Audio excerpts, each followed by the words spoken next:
कहानी की शुरुआत में बर्लिन के अंदर ओक्टा नाम करके एक फाइटर को दिखाया जाता है। आज उसकी फाइट होने वाली थी, इसलिए फाइट से पहले वो लगातार वार्म अप कर रहा था। कोजी नाम करके एक लड़की और पोल, ये दोनों ओक्टा के दोस्त हैं। ये इनका खुद का जिम है जिसके अंदर ये लोग अपनी प्रैक्टिस करते हैं। आज के दिन ओक्टा की फाइट जिसके साथ होने वाली थी उसका नाम रॉबर्ट था। खैर, फाइट में जाने से पहले ओक्टा अपनी बेटी के पास कॉल करता है, जिसके बाद हमें मालूम चलता है कि आज उसकी बेटी का जन्मदिन है और उसकी बेटी बैठ करके अपने पिता का इंतजार कर रही थी। उसकी बेटी उससे कहती है कि जब तक आप नहीं आओगे तब तक मैं खाना नहीं खाऊंगी। आप जो केक लेकर के आओगे मैं उसी केक को ही खाऊंगी। ओक्टा कहता है कि फाइट खत्म होने के बाद मैं तुरंत तुम्हारे पास आ जाऊंगा। ओक्टा अपनी बेटी के लिए एक बिल्ली लेना चाहता था, इसलिए वो कोजी को वो बिल्ली लाने के लिए कहता है ताकि फाइट खत्म हो जाने के बाद वो बिल्ली को लेकर के अपनी बेटी के पास चला जाए। अब इसके बाद ये सभी लोग उस जगह पर जाने लगते हैं जहाँ पर इनकी फाइट होने वाली थी। वहाँ पर जाने के बाद ओक्टा की मुलाकात चीनो नाम करके एक इंसान से होती है।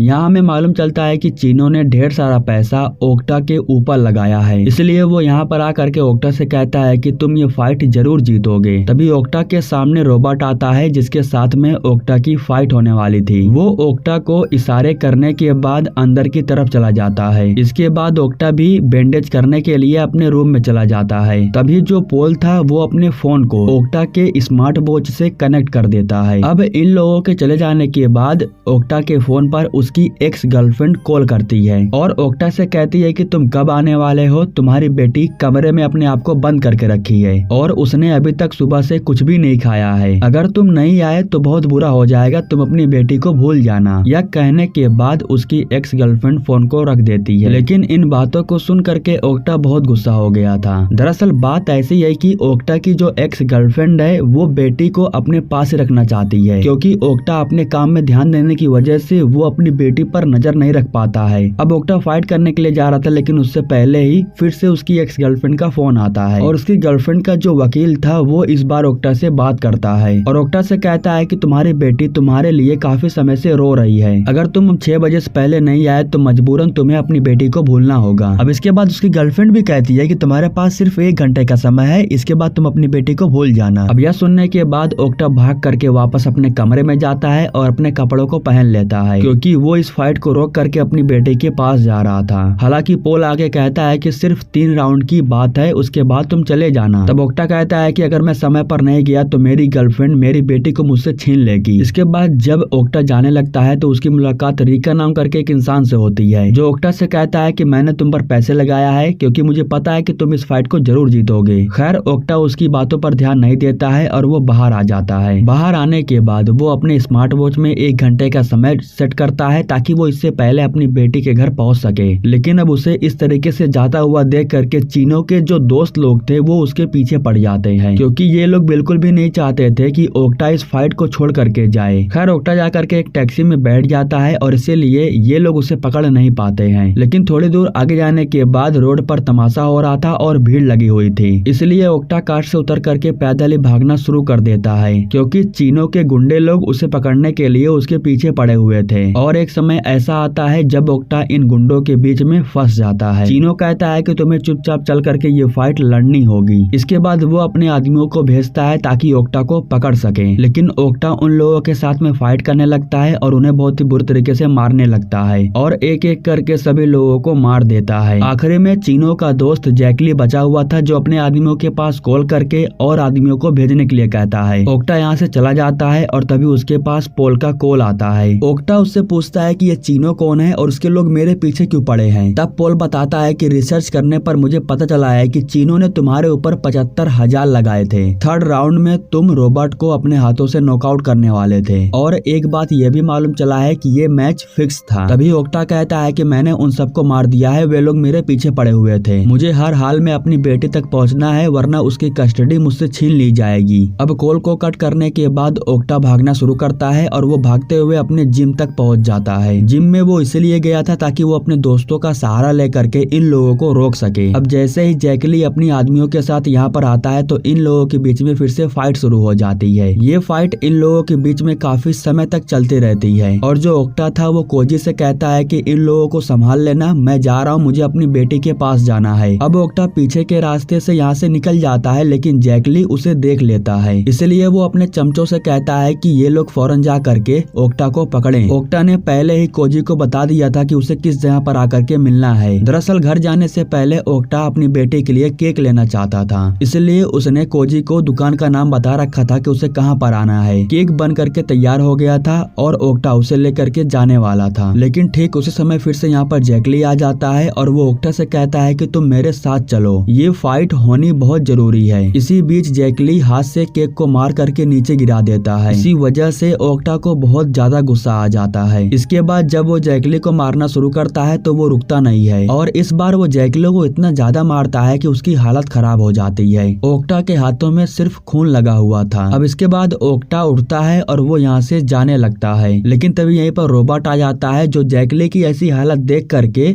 ओक्टा के पीछे पड़ जाता है। ठीक उसी समय यहाँ पर ओक्टा को बचाने के लिए बाइक लेकर के रिका आ जाता है, जो ओक्टा से कहता है कि मुझे पोल ने भेजा है तुम्हारी हेल्प करने के लिए। इसके बाद ओक्टा उसकी बाइक पर बैठ जाता है और यहाँ से निकल जाता है। वो ओक्टा को लेकर के एक जगह पर जाता है और उससे कहता है कि मुझे माफ कर देना। यह कहने के तुरंत बाद यहाँ पर कुछ गुंडे आ जाते हैं। दरअसल रिका ओक्टा को बचा नहीं रहा था, बल्कि वो चीनो के पास लेकर के आ रहा था। यहाँ पर रिका ओक्टा से कहता है कि ये लोग जो तुम्हें कह रहे हैं तुम्हें वो करना होगा। ओक्टा को बांध देने के बाद कार से यहाँ पर कुछ लोग आते हैं। तनिषा नाम करके एक औरत थी, उसी के लोगों ने ही इस समय ओक्टा को पकड़ रखा है। वो ओक्टा से पूछती है कि तुम किसके लिए काम करते हो। तब ओक्टा कहता है कि मैं किसी के लिए काम नहीं करता हूँ, मेरा खुद का जिम है और मैं खुद से ही काम करता हूँ। यह सुन करके तनिषा को अभी भी लग रहा था कि वो झूठ बोल रहा है। सच्चाई को उगलवाने के लिए ये लोग ओक्टा को जान से भी मारने वाले थे। तनिषा कहती है कि अगर तुम किसी के लिए काम नहीं करते हो तो तुम फाइट छोड़ करके क्यों भागे। तब ओक्टा सच्चाई बताते हुए कहता है कि मेरी एक्स गर्लफ्रेंड मेरी बेटी को मुझसे छीनना चाहती है। अगर 6 बजे से पहले मैं घर नहीं गया तो मेरी बेटी की कस्टडी वो ले लेगी। अब यह सुन करके तनिषा को उसके ऊपर विश्वास हो जाता है और उसके आदमी चीनो के पास कॉल करते हैं। यहाँ पर चीनो कहता है कि मैं जल्द ही ओक्टा को पकड़ लूंगा, वो फाइट करने के लिए तैयार हो जाएगा। जिसके बाद तनिषा के आदमी लोग कहते हैं कि वो इस समय मेरे कब्जे में है। इसी के साथ वो चीनो को एड्रेस भी बताते हैं कि इस समय ओक्टा को कहाँ पर रखा गया है। अब तनिषा के 2 आदमी यहाँ पर रुक करके चीनो के आने का इंतजार करने लगते हैं। इससे ओक्टा को मालूम चल जाता है कि ये लोग इसके जरिए चीनो तक पहुँचना चाहते हैं। जैसे ही उसे ये बात मालूम चलती है वो ये बात पोल को बताने वाला था, लेकिन तभी यहीं पर गुंडे लोग आकर के उसे पकड़ने लगते हैं। लेकिन तभी ओक्टा उनके ऊपर हमला कर देता है और यहाँ से बाहर की तरफ भाग जाता है। ये लोग दोबारा उसे पकड़ पाते हैं उससे पहले ही वो ट्रेन के अंदर चला जाता है। अपने हाथों को खोलने के लिए वो एक बच्चे से हेल्प मांगता है। उस बच्चे के पास एक सामान था जिसकी मदद से वो रस्सियों को काट देता है और इसके बाद ओक्टा जा करके शांति से बैठ जाता है। उसी समय उसके फोन पर उसकी बेटी लियोनी फोन करती है। लियोनी कहती है कि मुझे पता है कि आप नहीं आने वाले हो। तब ओक्टा कहता है कि नहीं, ऐसी बात नहीं है, मैं इस समय ट्रेन में बैठा हुआ हूँ, मैं तुम्हारे पास ही आ रहा हूँ। कुछ समय के बाद जब ओक्टा ट्रेन से उतरता है तब उसे मालूम चलता है कि रोबोट अपने आदमियों के साथ अभी भी उसका पीछा कर रहा है। इसलिए ओक्टा भागना शुरू कर देता है क्योंकि वो इस समय इन लोगों से उलझना नहीं चाहता है। वो भागते हुए बार के अंदर चला जाता है, लेकिन ये लोग उसका पीछा करते हुए वहाँ पर भी आ जाते हैं। अब रोबोट का एक आदमी ओक्टा से जाकर के फाइट करने लगता है, लेकिन ओक्टा उसे बहुत ही बुरी तरीके से हरा देता है। इसके बाद जब ओक्टा रोबोट के सामने आता है तभी रोबोट का आदमी ओक्टा के ऊपर चाकू से हमला कर देता है, जिसकी वजह से ओक्टा जख्मी हो गया था। कुछ भी हो जाए रोबोट उसे यहाँ से जाने देने वालों में से नहीं था और ये बात ओक्टा को भी पता है, इसलिए वो रोबोट का सामना करता है, उससे लड़ता है। इन दोनों के बीच में फाइट होने लगती है और ओक्टा रोबोट को बहुत मारता है। लगातार फाइट करने के बाद आखिरी में रोबोट हार मान लेता है। हालांकि जब रोबोट हार मान लेता है तो ओक्टा उसे मारता नहीं है, बल्कि उसे छोड़ करके जाने लगता है। अब जैसे ही वो बार के बाहर निकलता है तभी वो अपने सामने पोल को देखता है। उसे देख करके वो यही सोच रहा था कि उसे कैसे पता कि मैं यहीं पर हूँ। इसके बाद जब ओक्टा अपने जीपीएस को चेक करता है तो उसे मालूम चलता है कि उसका जीपीएस ऑन था और इसी वजह से ओक्टा की सारी लोकेशन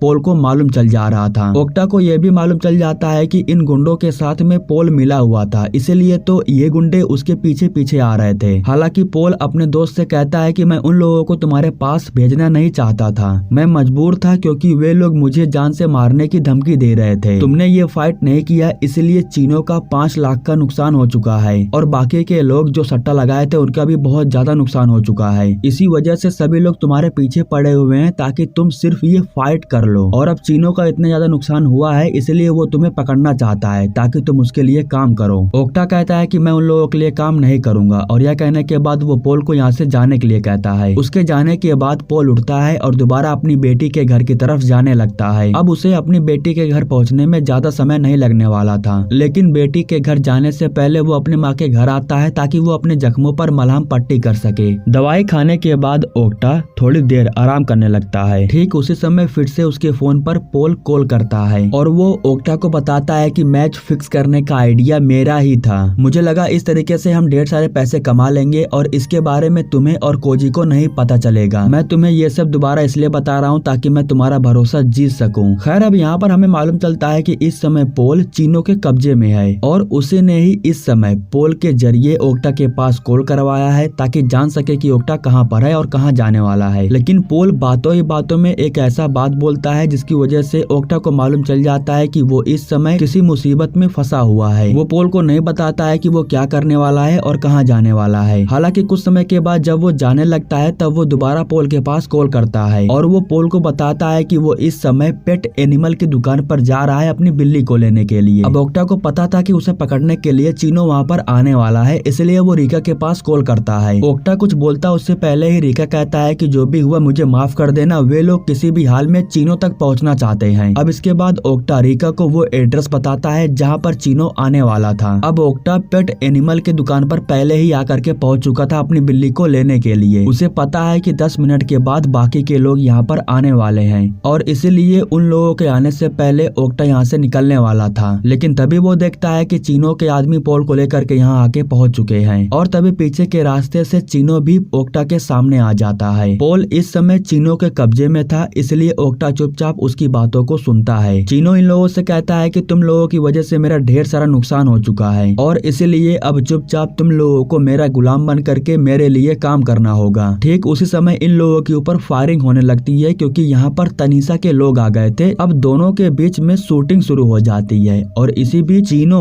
ओक्टा और उसके दोस्त को लेकर के ऊपर की तरफ चला जाता है। यहाँ पर क्या होने वाला है इसके बारे में ओक्टा ने पुलिस के पास कॉल करके बता दिया था, इसलिए यहाँ पर पुलिस भी आ जाती है। पुलिस को देख करके चीनो कहता है कि तुम लोगों ने मुझे बहुत ही बुरी तरीके से फंसाया है। वो बहुत गुस्सा हो गया था, इसलिए वो पोल को शूट करता है। पोल को शूट करने के बाद वो ओक्टा को भी शूट करने वाला था, लेकिन ठीक उसी समय यहाँ पर कोजी आ जाती है और वो चीनो के ऊपर हमला कर देती है। इसके बाद ये दोनों मिल करके चीनो को मारने लगते हैं और उसका बहुत ही बुरा हाल कर देते हैं। इसी वजह से चीनो बहुत ही बुरी तरीके से जख्मी हालत में हो गया था। कोजी जा करके पोल को उठाती है और ये दोनों ओक्टा से कहते हैं कि हमें यहाँ से चलना चाहिए। ओक्टा कहता है कि अभी मेरा एक काम बाकी है, बिना उसे पूरा किए मैं नहीं जाऊंगा। अपनी बेटी के घर पहुँचने में अभी भी ओक्टा के पास 18 मिनट का समय था। घर जाने से पहले वो अपने मुंह की धुलाई करता है और खून को साफ करता है। इसके बाद वो पैदल ही चल करके कुछ समय के बाद अपनी बेटी के घर पहुंच जाता है, लेकिन ओक्टा की हालत बहुत ज्यादा खराब हो जाने की वजह से वो घर के बाहर ही गिर जाता है। इसके बाद उसकी बिल्ली भी यहाँ से चली जाती है और कुछ समय के बाद ओक्टा को उसकी बेटी की आवाज सुनाई देती है। दरअसल उसकी बेटी ने अपने पिता को देख लिया था और वो बाहर आ करके अपने पिता को गले से लगा लेती है। कुछ समय के बाद ओक्टा की एक्स गर्लफ्रेंड बाहर आ करके इन दोनों को इस हाल में देखती है, लेकिन वो इन्हें कुछ बोलती नहीं है बल्कि इन दोनों को मिलने देती है। और फाइनली इसी के साथ ये कहानी यहीं पर समाप्त हो जाती है। दोस्तों हमारे YouTube चैनल को सब्सक्राइब करने के लिए आप लोगों का दिल से शुक्रिया।